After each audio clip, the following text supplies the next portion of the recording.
Shalom.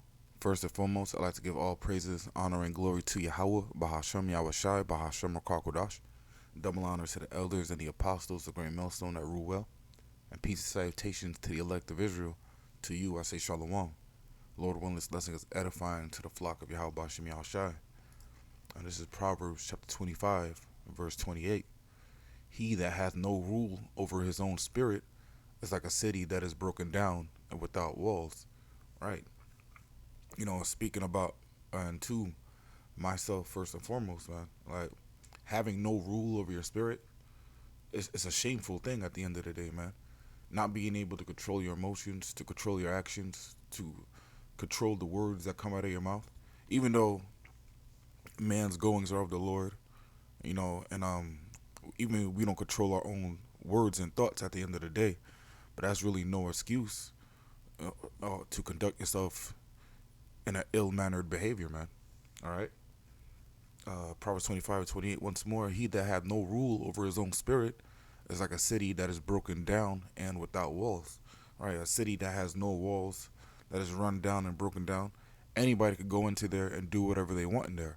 Anybody could. Basically, it has no structure, no foundation. All right.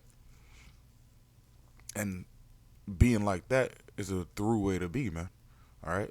We always supposed to have rule over our own spirit, no matter the situation, man. No matter what personal trials and tribulations you're going through, no matter if you have a lot of alcohol to drink, no matter what, man. All right, especially as men, we don't have the option to act emotionally. We don't have the option to view things emotionally, man. Of course, we do have emotions as human beings, but we're also supposed to think and conduct ourselves in a logical mindset and manner, man. All right. Especially, we also conduct ourselves as Yahweh Shai, man.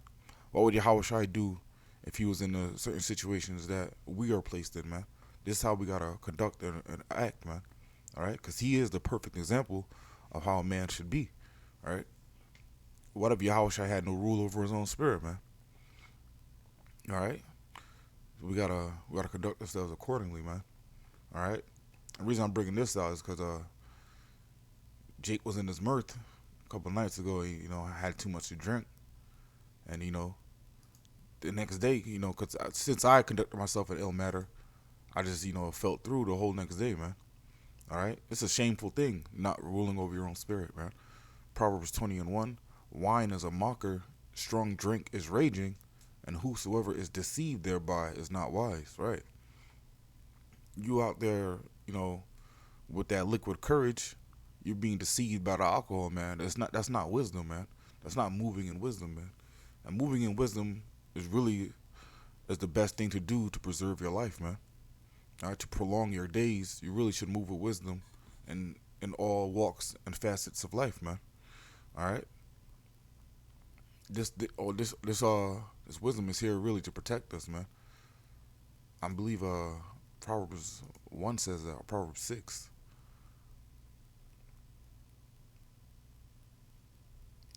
Let me go with Proverbs 6 real quick. Salakia.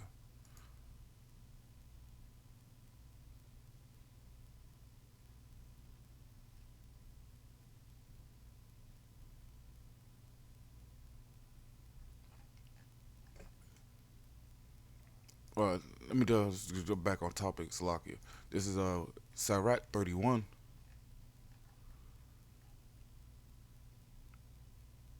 I'm gonna start at verse 25. Show not thy valiantness in wine, for wine hath destroyed many. The furnace proveth the edge by dipping, so does wine the hearts of the proud by drunkenness. Right? Don't think you're a tough guy when it comes to drinking, man, because alcohol and wine has destroyed many, man. A lot of lives, a lot of souls are in the grave because of alcohol. A lot of families destroyed because of alcohol, man. A lot of relationships destroyed because of alcohol, man. A lot of health conditions are caused by alcohol, man. Not saying never to drink alcohol, right? Because scripture talks about how wine maketh merry, man. All right, but you should do everything not only in moderation, But you should know yourself too, man. Again, speaking to myself first and foremost, you should know yourself, man. A man should know his own limits, man. All right. But when you're showing your valiantness in the wine, that pride demon comes in, and that wine ends up overtaking you, man. All right. Sirach 31:27. Wine is as good as life to a man, if it be drunk moderately. Right, man. It's really the spirit. If wine is good, man. Wine it's an essential thing for life. All right. If it be drunk moderately, man. Too much will destroy you, man. All right. Continuing on. What life is then to a man that is without wine? For it was made to make men glad. All right. Everything has a purpose, man. All right. But too much of anything is not good for you. Shit, you could drink too much water and end up taking your life, man. All right. So just because something is good doesn't mean you could do it in excess, man. All right. Wine is good if it be drunk moderately, man. That's the key point right there. Verse 28. Wine measurably drunk and in season, bringing gladness to the heart. It's like it bringing gladness of the heart and cheerfulness of the mind. All right. Wine measurably drunk, meaning in moderation and in season, right? Knowing the occasion when to drink. All right. These two things combined will bring gladness of the heart and cheerfulness of the mind. But wine drunken with excess maketh bitterness of the mind, with brawling and quarreling. All right. That liquid courage gets into people, man. They start talking that rah rah, and the book of Galatians says, when a man think he is something when he is not, he deceiveth himself, roughly paraphrasing, man. All right? That's what wine does, man. That's what wine does in excess, Salakia. I should add the in excess, right? Especially mixing wine, too, because another word for alcohol is spirits, right? There's a popular liquor store brand or franchise called Total Wine and Spirits, man. Right, so especially when you drinking, the reason it's called spirits because really it invites spirits in you, man. At the end of the day, because you'll see people acting in ways that usually wouldn't act. It's because the spirit hopped on them, man. Just because the spirit hopped on them, they lost control of their own spirit, man. All right, and this is what happens. This is why it causes the brawling and the quarreling, man, which is basically fighting and arguing. All right, verse 30. Drunkenness increaseth the rage of a fool till he offend. It diminishes strength and maketh wounds. All right. People have no more boundaries when it comes to alcohol, man. When it comes to alcohol in excess, people lose boundaries of respect. People lose personal space boundaries with that alcohol, man. People get touchy feely, and then until they offend. All right, verse 31. Rebuke not thy neighbor at the wine, and despise him not in his mirth. Give him no despiteful words, and press not upon him with urging him to drink. All right. At the same time, if somebody's having a good time drinking, don't despise him in his mirth, right? But if he's going overboard, you could give him a warning. But, don't despise him in his worth and give him no despiteful words. And also on the flip side, if somebody doesn't want to drink, you shouldn't press upon them, say, drink this, drink this. Because you'll notice a lot of people in the world will do that. Oh, you're a bitch if you don't drink this or that, yada, yada, yada. Man, that's not wisdom right there, man. All right? Let me jump over to back to the book of Proverbs. We'll go to 23. Proverbs 23 and 29. Who hath the woe? Who hath sorrow? Who hath contentions? Who hath babbling? Who hath wounds without cause? Who hath redness of eyes?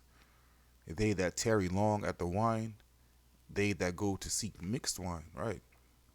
Because you notice a lot of alcoholics, they have random wounds, cuts, scars, sorrow. They'll have it almost look like they have jaundice in their eyes, or their eyes are like yellow or damn near red, right? And it's like that all the time, because they tarry long at the wine, man.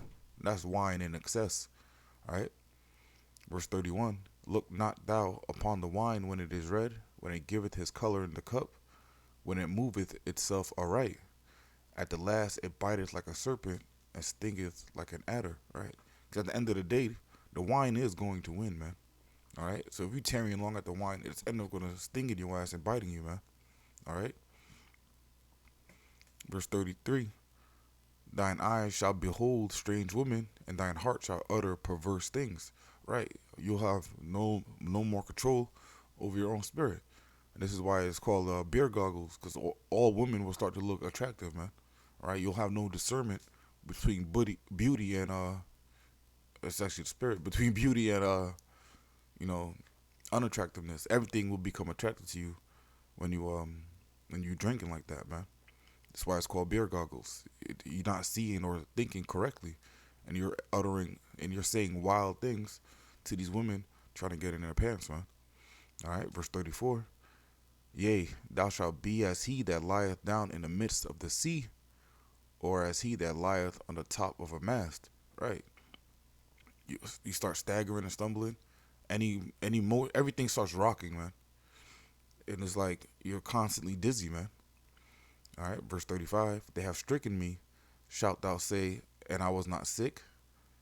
They have beaten me, and I felt it not. When I awake, I will seek it again. Right? Even well, the trials and tribulations, not trials and tribulations, but the hangovers and after effects of the drinking, right? You feel through, but then you will still seek the wine again. And this is talking about people that tarry long at the wine. Basically talking about alcoholics, man. But this is another example of another person that alcohol has destroyed, man. I'm gonna get one more. I'm gonna close out, Lord willing. It's Proverbs chapter 16.